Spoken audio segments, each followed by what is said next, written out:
your boys, CTs and DJs with you to talk about all things MMA. We've got UFC Vegas 67 to talk about, but also some other things that are breaking news in the world of combat sports. How are we doing? Yeah, we're doing good, CT. How are you? Yeah, very well. What a weekend. What was meant to be the return of the UFC, right? But turned out to be a very, very eventful weekend surrounding the UFC. Indeed. Center stage was taken by not the fight card, but some other announcements that were made or leaked. Look, before we let's do due diligence. Let's talk quickly about the card. Look, it was a standard card, UFC Vegas 67. That it's ups. I think really some noteworthy performances from Umar Nurmagomedov, who was extremely impressive in his knockout, showing that he's ready for a higher ranked opponent. And we can see him fight someone higher ranked, and we can expect another Nurmagomedov, inching closer to the title, but also sort of from that Dagestan region. We already got Islam as champion. We can see another one. Ige, your boy Ige, 50K. Stack it up. Stayed true to his name. Stack it up. Stayed true to his name, man. Good knockout. It was a good knockout. All set up, and then it was a solid knockout. Great walk off. You know what I mean? And it was a good fight. And then obviously we had the main event in Marvov and Strickland. Obviously it was a short notice fight. It was different weight categories. Obviously they fought a catch weight, 205. And then Strickland just took charge from the third round and just kept the pressure on. Bit of a frantic end to the fight, a little bit of back and forth. But Imavov seemed to be a little bit too tired as the fight progressed. I believe it's the extra weight that he was carrying. He probably wasn't used to fighting at that weight. And then obviously the fight experience. This is his first 5-round fight. It's the first time he's gone the distance. And for 5 rounds, so obviously that played a part too, I believe. He's young man, he'll bounce back, but obviously it does hamper his progress because he was one of those prospects in the middleweight division who was going to take all come up into that top 5, top 10. So look, he'll come back and fight. He'll fight again, and we could hopefully see him progress. Doesn't really do much for Strickland. Obviously, this win, other than bringing him back to that win column after 2 back-to-back losses. One was to Carrera, the current champ, and then obviously, as you can remember, to Jared Cannonier in what would turn out to be a bit of a controversial decision. It was a close fight, hence why. And then obviously, he's back in the win column, so we can see him maybe take up someone else. Hey, Whitaker's free. Flying down. Yeah, flying down. Trip. Yeah. Oh, man. And Whitaker will take the fight, man. You know what I mean? He's a savage. But hey, look, that's pretty much it. Like anything else that stood out for you in the UFC Vegas 67 card? Just quickly on, we talked about bonuses. I think, good start. I think there were four bonuses were given out, right? 4 bonuses, and then Dana said that he's going to look after 2 other guys who had some finishes as well. So decent start. He's in a good mood. Yeah, it was. To get maybe the bit of attention on something else. Yeah, I mean, man, that's been the theme of the weekend as well. Yeah. So, also to add to that as well, like an interesting point to note was the top 3 fights in the main card, which we obviously didn't notice when we did the breakdown. So we obviously want to mention that here, was that it was back-to-back fights for the same coach from the same team. From the core main, and the main were all the same coach. So he was just back-to-back cornering non-stop. So earned himself some coin. So look, noteworthy and impressive corner work. Obviously they went 2-1. And that was another noteworthy thing is that is Francis Ngannou's gym. And you would assume they would have known the news already, and to be able to go in with that news, but also then do the corner work and come out 2-1. Extreme Couture. It's great, man. Like something worth mentioning. But hey, look, let's talk about what we're really here to talk about, right? Or some big announcement, right? What happened? What happened on the weekend? Did you hear anything? I don't know. First I thought, there's so many illegitimate accounts on Twitter and Instagram. Like when I first saw it, I thought, oh, nice photo, shop job. Yeah. But then I found out, it wasn't long before I realised it was legitimate. Yeah, man. What a crazy way to find out, first of all. What a crazy turn of events, obviously, because we didn't know what was going on. For us fans who were just looking at it from the outside, all we were aware was that there was a contract negotiation going with the current heavyweight champ. Yeah. Right, Francis Ngannou, and then it was potentially going to be fighting Jon Jones. And to be fairly honest, we were all doubting that March timeline, saying, "Oh, look, it's nothing, no agreements reached yet, so it might not be happening." But hey, here we go. They decided to flip the script and just feed us, choke us with news. Not just that fight, with a few fights announced, few big ones, but obviously this one takes center stage, man. The return of one of the greatest of all time, Jon Jones, coming back after a 3-year layoff, taking on another skilled top-level talent, right? And in Cyril Gane, right, who already fought for the championship and obviously came up short against Francis Ngannou, and then fought Tai Tuivasa. It was a bam fight, and then look, he's now back in the title picture and he's fighting the greatest of all time. So, great fight, amazing fight, right? What do you think of the fight? Just to step back a little bit, so much going through your mind when I first looked at the image. I thought that obviously tells you what's going on with Ngannou. Yeah. But also I'm thinking Stipe, it was talk, if it wasn't going to be Ngannou, it'd be Stipe and Jon Jones. Yeah.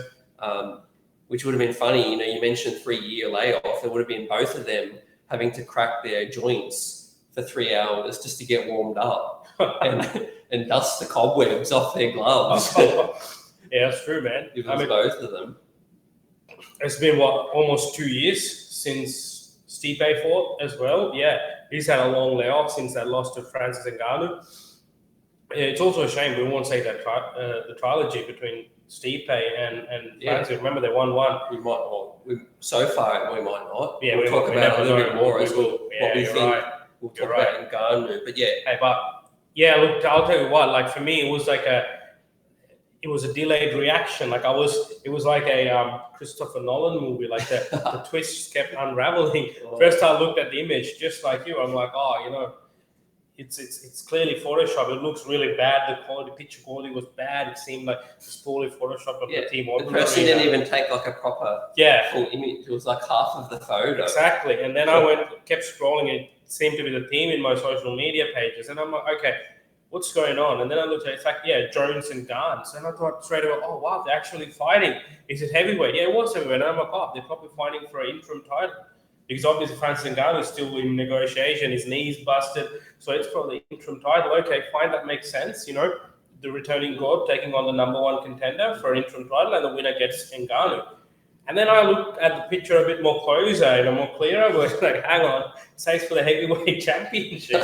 What's going on? Where's Francis? And it's then like Thanos, he just disappeared. Man, it's just the news kept unraveling, and then I eventually realized, okay, I'm assuming Francis Ngannou is no longer the champion. I still didn't know everything that we know now. I assumed that, and I assumed, okay, well, they're now going to fight for that vacant title. But I had a lot of questions before that event started, UFC 67.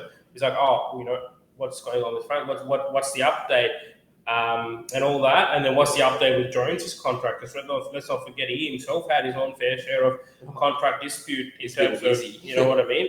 So, and then obviously the post-fight press conference happens, and they start with that, and they start with the announcement, and then obviously we get hit with news after news.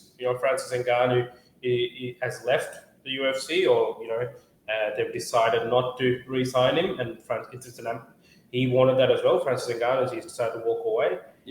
And then they're making this title fight for the vacant championship. So, man, what do you make of the whole situation? Yeah, a lot to unpack. Firstly, I'll say, just you asked me before about the fight itself is, like everything you'd want in a backup fight. If we're not getting Ngannou Jones, Jones and Gane, perfect. Still got a soft spot for my guy Stipe. Yeah. But Nganu's been more active. More active, yeah. Obviously, Stipe's not ready. We'll touch on that because he announced that he wants the winner of this. Yeah. Which is good. Yeah. I'm glad that he's still got plans to fight again. Yeah. And I think, fight fans are the big win, DJ, because March 4th, it's not far around the corner. Yeah. And we don't have to wait any longer. We'll talk about the wash-up and what it means for Ngannou. Yeah. But just for this fight in the UFC, I'm hyped. Yeah, no, man, look, just this fight alone, my thoughts on this is a great fight. Extremely skilled fighters, both of them. They have their own element to, they have their own sort of unique fighting style. We know the agility of Gane. We also know the fight IQ and, pretty much the well-roundedness of Jon Jones, who could, hold his own wherever the fight goes, right? So obviously, I was a bit surprised to see that Jon Jones opened as an underdog. I'm assuming that's based off the layoff that he's had. But having said that, man, this guy's the greatest of all time. He's been a champion since he's been 23. He's been fighting nothing but number one contenders his whole pretty much his entire career, right?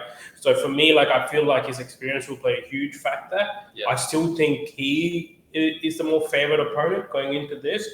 I mean, we saw how the fight with Francis Ngannou turned out. Now, I mean, I'm not going to say that he's going to come up short in the grappling department. Obviously, we would say that since that Francis fight, Gane would have gone back and obviously fixed made some adjustments there. But still, we're talking about a lifelong wrestler in Jon Jones, right? But I don't want to get too much into predictions and breaking down the fight this early before the card itself. But initial reaction, man, for this fight alone, extremely excited.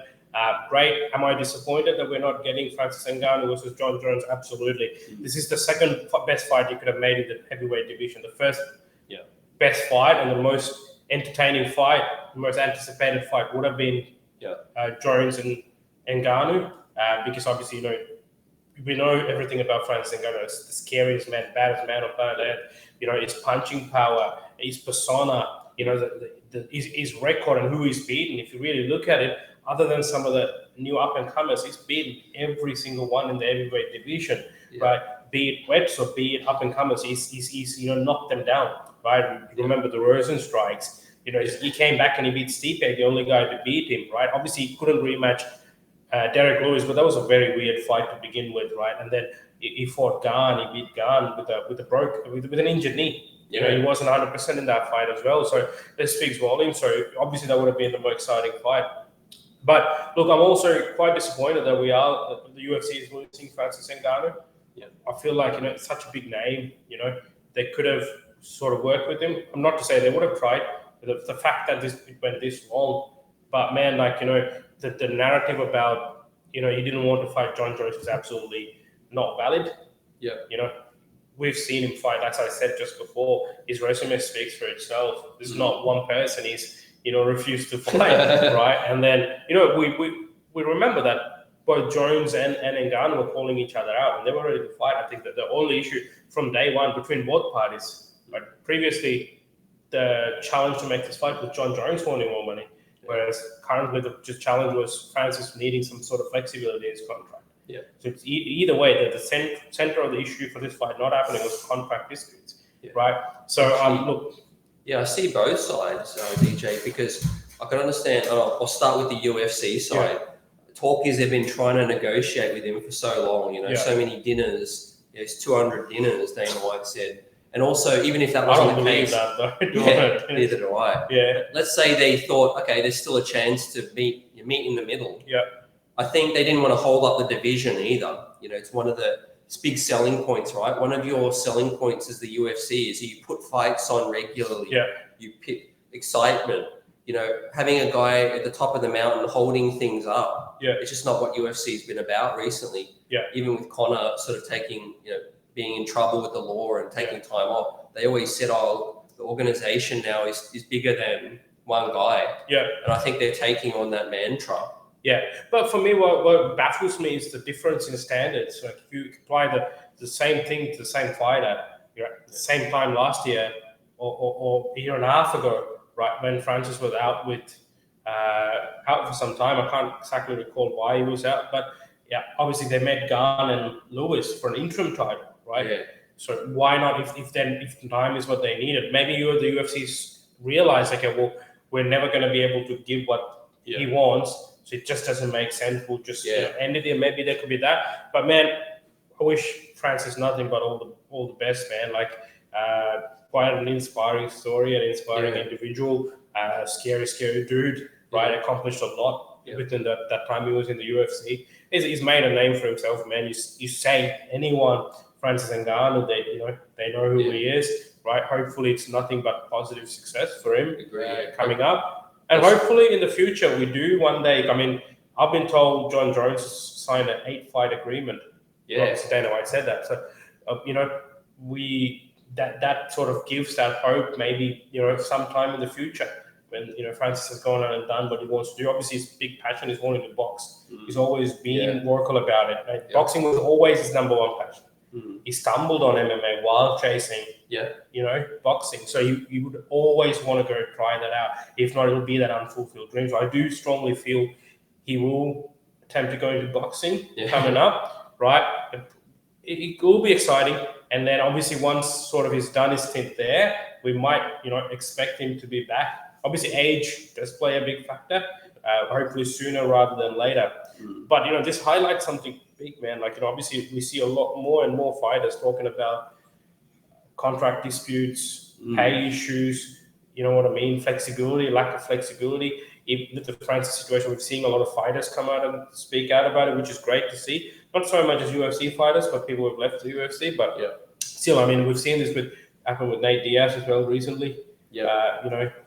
So it's unfortunate, but I think it's that the fighters are getting a lot more aware of what's going on, and someone with the stature and caliber of Francis Ngannou taking this, keeping his, putting his foot down and having a firm stance on what he wants, clearly sends a strong message to the rest of the fighters. So don't be surprised if you start seeing more and more of this. You know what I mean? Like, the narrative at the moment is, I don't think anyone really is buying that, he's scared to fight Jones narrative. I think the more strong narrative that I'm seeing circulating is that he stood up for what he wanted. You know what I mean? He didn't compromise on his word. And again, like I said, someone like that in his position, the heavyweight champ of the world, in the best organization in the world, saying, you know what, if you don't recognize my word, I'm going to walk away, and actually doing it sends a very strong message. And we're seeing an interesting time period where we're seeing some of these other organizations flourish, particularly PFL, right? We've had Jake Paul, and a lot of interesting things happening, right? If they play right, they could use this move and use Francis to create a bigger stage for themselves. You know what I mean? And we'll see maybe a more competitive organization coming up alongside the UFC, which solves a lot of problems, right? Like, the lack of competition is also something that gets the UFC to run the way they run, right? Monopoly. Like, think of how long can one player hold on to a monopoly, in life, whether it be fast food chains, everything. There's always a time that someone's going to come and really challenge. Like absolutely. You said, I think, for a fighter free agency, because I'm big on basketball, as everyone knows, football, all of that. Those sports players change teams all the time. Whoever pays me the most, I'll play for you. That's not available at the moment. But also, don't be surprised, man. Like, if you see in the future more and more this free agency coming up, where fighters lean on to become more individual contractors, saying, "Hey, I'm not signing with anyone. Whoever, you give me the money, and if it's in my weight class, and if it suits me, I'm going to take that fight." But does that become more like boxing, where it's just you've just got to agree for each bout, and that's where we get stagnation? Look, this is the thing, right? Obviously, it comes with its cons as well, and the fact that the UFC is able to be so successful is the system and the structure they have. Like, is it entirely favorable for the fighter? Absolutely not. But what it does, though, for us fans, which shouldn't be the case. Obviously, the fighters matter more. They're the ones putting their lives on the line, and if they want more pay, they rightfully should get that. But what we need to sort of remember is the reason UFC is able to function so consistently is because of that structure they have. If you look at the other organizations, they're not systemized. They're not. There's no. Okay, well, every Sunday there's a fight without fail. Most of the Sundays in a year. That's not the case with all the other organizations. It's very random. In terms of, okay, we have an event somewhere here, somewhere there. A, one is lack of fighters in their roster, and B, also obviously, having that flexibility with their fighters, and and them, you know, obviously not being able to put together cards. So it's a double-edged sword, really, right?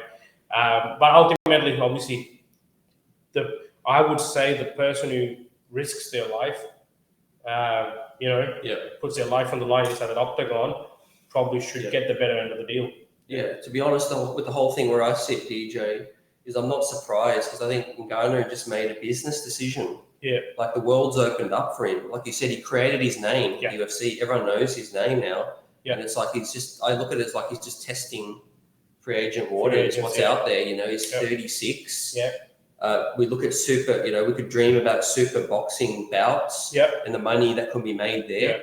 Even with a middling kind of guy like Andy Ruiz, or, you know, just some regular names, you know, with fights that he could earn doing that, you know, have a little bit of fun for a few years. And then he's 36, his knee's a bit shoddy. You know, if you're kicking in MMA, you're less likely to hold up. Whereas boxing, you might preserve his health. Yeah. Yeah, no, absolutely. But one interesting question that comes to mind is, one of the fights that was teased or spoken about by Francis more than anyone else was that Tyson Fury fight, right? Now, at the time this was being discussed, it was presented as the heavyweight champion of the UFC is taking on the heavyweight champion of boxing. Now that Francis Ngannou is not that champion, do you still see that fight taking place? Yeah, I do. Actually, I think Fury's a man of his word. Yeah, and even Fury backed it up more. He's like in that exhibition when he saw Francis at that event. Yeah, they sort of both acknowledged like, I'll see you in the ring sometime. Yeah. And it seemed genuine at the time. So yeah, maybe this has been in the cards for a minute. What do you think? I actually strongly feel that fight will happen. Right, I think for various reasons. One, obviously, from Tyson Fury's perspective, he's going to fight. He's without a doubt the best boxer, best heavyweight at the moment in boxing.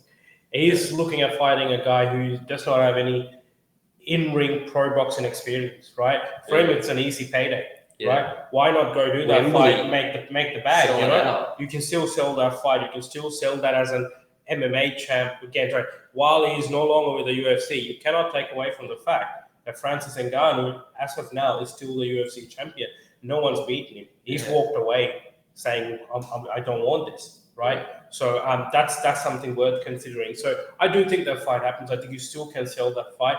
If that fight were to happen, I would be, look, you know, I have this feeling that Jake Paul might be involved in setting that up as well. Yeah. You never know, man. Like, you know, it just because there's a lot of players at the moment, you know, in this sport, right? As combat sport. So I think it's nothing but interesting things ahead for Francis Ngannou. Yeah. I know. Look, I could be completely wrong, but I do think boxing is what's going to be next for him. Yeah. Right? I saw somewhere that the bare knuckle president was trying to make an offer. I don't think he fights in the bare knuckle. Having said that, I hope not for his opponent's sake. Imagine if it's all a publicity stunt and it's like all of a sudden he pops up on the slap promotions. Man, I can't believe that promotion's going ahead. That show would explode. Did you see some of the videos that have come out? It's absolutely gruesome. How is that legal? You know what I mean? Like, I just. How does it keep going until someone gives up? Yeah, like how is someone gets actually knocked out? How was this approved? Like, I don't understand. Like, it looks like it's something that gets approved in a lawless land. Like, how do you approve something like that? You know what I mean? They probably just didn't think it was like going to be. Yeah, I mean, for Dana White, that dangerous, you know.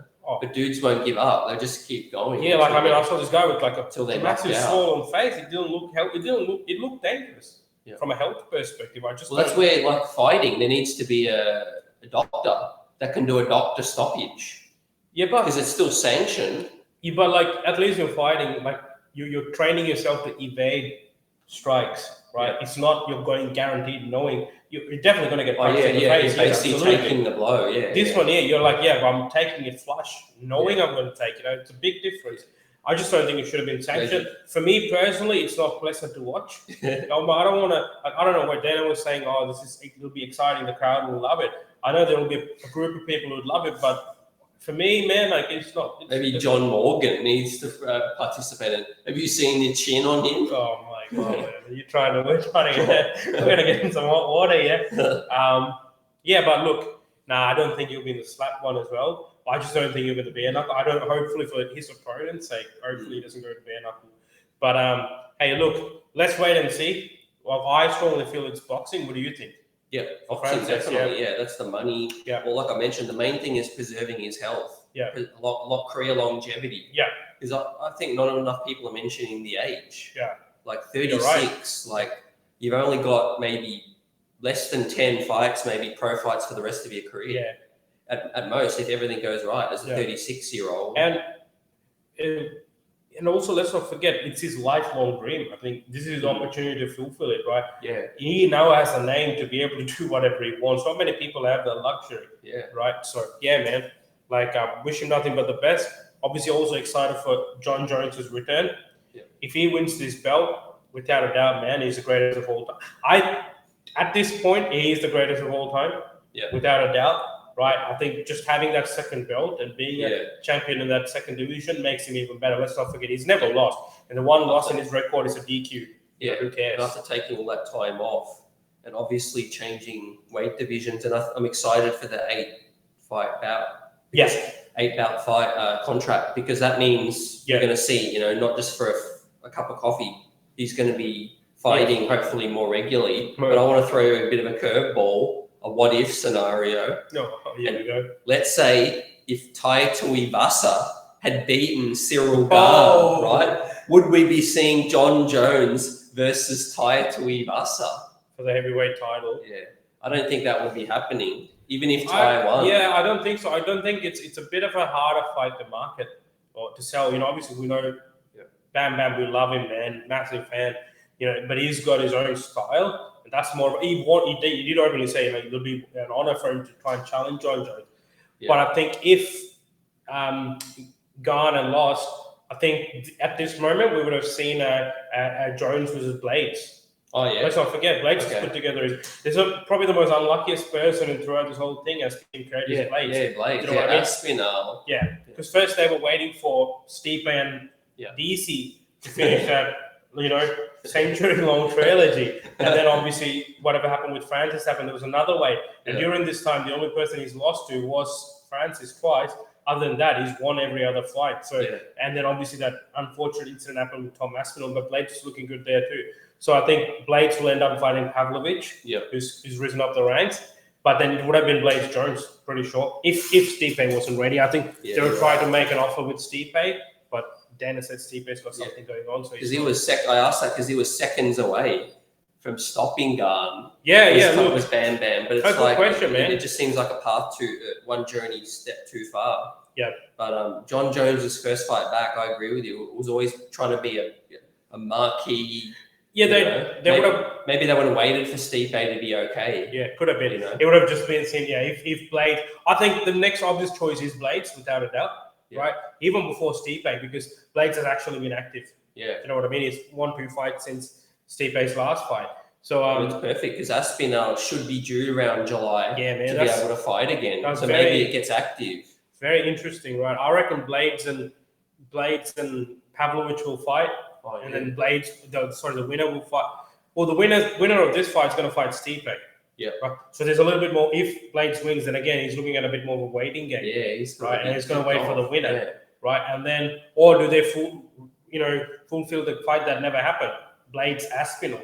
Yeah. You know what I mean? Yeah. Got stopped midway, so just to do justice. I like that. To be honest, Blades was looking good in that fight. Yeah. Right? So I don't know, but Blades is well within his rights to wait for the title fight. Man, he's fought enough. If he were to win the next fight, he's done. He's paid his dues.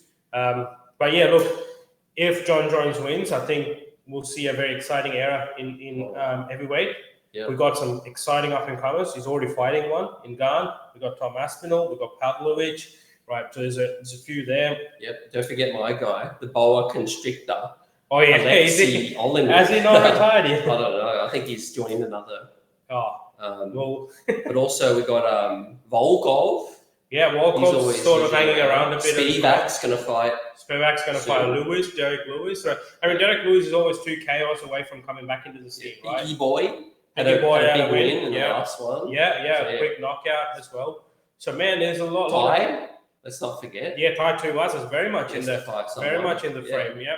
So I think heavyweight's looking really good. Adding John Jones to that just makes that a lot more grander. That division becomes a lot more grander. You know, it's like, you know, you have certain names like the McGregors, Jones, Khabibs. When you have their name somewhere, it makes it even more richer than what that division is. So very excited, man. Very excited for the fight as well. Obviously, closer to the fight, we'll break it down a little bit more in detail. Do we ever see Jones go back to light heavyweight? No. Do you ever think? No. So we're not going to get that Adesanya John Jones one, which is another big one. Like, if there's no Derek, if there's no Francis, that was a crazy fight. Or do we see Adesanya just keep going up? He's always said he will move up eventually. So look, let's not forget Jones has got a 8-fight deal. We don't know what happens in the future, but that's another fight I'd love to see, man. Adesanya's as skilled as they come. Pereira. Yeah, Pereira could go. He can get jacked up. Kananaya might just realise I'm not doing anything at middleweight. Let me go up again. I feel like Pereira going up to light heavyweight is a lot more possible than Kananaya going, because he's actually made the cut down here, and I think he's got the process down to a T. But Pereira is a huge guy, and I think the only reason he's not going into light heavyweight is because of Glover Teixeira, who's his very close friend and coach. Do you know what I mean? Like well, look, let's be honest. Glover Teixeira doesn't have too much time left in the sport. Yeah. Right? Either if he wins the belt or not. Right? Yeah. I think if he doesn't win the belt this weekend, I think it's a lot more short-lived. But if he does win it, we might see him maybe this year. That's probably it. Which gives him enough time to defend the belt one more time and then make that move up to 205. Right? Yeah. Either become a double champ while holding this belt or vacate and go up there. Yeah. So, I mean, look, there's a lot of things that could happen. Let's not also forget some of the other fights that got announced in this whole pandemonium. Obviously, the Jones Gane took center stage, but they made it official. Usman Leon trilogy is on. Yeah, Headshot is back. Do you know what I mean? So can't wait. That's going to be exciting at the O2 man. Leon's going to have the home crowd advantage. He's trained there his entire life. A tough matchup in Usman. Let's not forget Kamaru Usman was winning that fight up until that moment. Yeah. Right? Other than the first round, which he lost, he was winning that fight convincingly, even in the striking department, right? But there's a lot of chatter about the where they fought. What was it? Salt Lake City. Yeah. Right? The altitude, right? Which didn't suit them, and obviously a lot of things. Whereas Usman obviously naturally trained somewhere there. But look, all that is fine, but at the end of the day, we're going to see two skilled fighters go at it, right? And then they also announced a co-main for that fight, which is even more exciting, which is Fiziev versus Justin Gaethje. Banger. Fireworks, man! Like it's going to be non-stop. That fight, you won't even have time to top up your beer. Like I'm jealous of that card. It is a good card. Much like it is a good London card. One. I mean, Australia is close to our heart. Yeah, it's crazy. Hey, it's a crazy card, pound for pound. Yeah, but let's not forget the Perth card started with Volkanovski, Islam, and then co-main was Whittaker Costa. Yeah. And then the other co-main was Emmett and Yair, and then the co-main was Costa Whittaker. Man, that's a banger card. Yeah, but then obviously it's not anyone's fault that it dropped out. Yeah. But again, let's make mention of it, like another big fighter in contract issues, right? That's why that fight didn't happen. Yeah, do you know what I mean? Was it Costa? Yeah. Who knows when we're going to see him. And he's got one more fight on his deal, and he probably wants to take someone easy. Yeah, he probably just wants to finish it through, and I don't blame him. And the fact that they're not getting him on Rio is silly. Yeah. Too. Who do they have? They don't have any middleweights available, maybe? I don't know. I would love to watch a Costa Strickland fight. I'm really starting to believe, DJ, that they're starting to stretch cards out a bit. You know what I mean? Like water it down slightly. Yeah. Like the fight island, the fight week, Fight Island's the ones where they're like just stacked to the nines. Yeah. But everything else, they try to have two great fights, and then the rest of the card just. But that's sort of the theme, right? Until we get to the later part of the year, or the second half of the year, you will see some great fights. Yeah. Surrounded with some decent fights. There's some fight nights are incredible. Yeah. Some fight nights have the first three fights where it could be pay-per-view. I think where it takes place a part too. That's another thing. Like you get these big cards like Madison Square Garden, or if it's a fight night in the UK or Paris or whatever it is, like you'll see these big fights. You know what I mean? Yeah. Well, look, man. Ultimately, we're thankful the UFC is coming to Australia. coming to Perth, and hopefully they'll come back again this year. Yep. At least for a fight night down in Melbourne or Sydney. Hopefully, you know what I mean. Yeah, they got the fighters. Yeah, definitely. Part of me thinks maybe if Bam Bam and Jake Matthews didn't take those December fights, they would definitely be on Perth. Yeah, 100%. If they weren't presented to them. 100%, yeah. Because I think Bam Bam's one was a quick turnaround, man, from his loss to Gane to try to just get another win again. Yeah. I think it would have been wise for him to wait for a home crowd, wait for the big Perth fight, get a big statement win there, and then he's back up into contention again. Yeah. And now look where he's sort of at.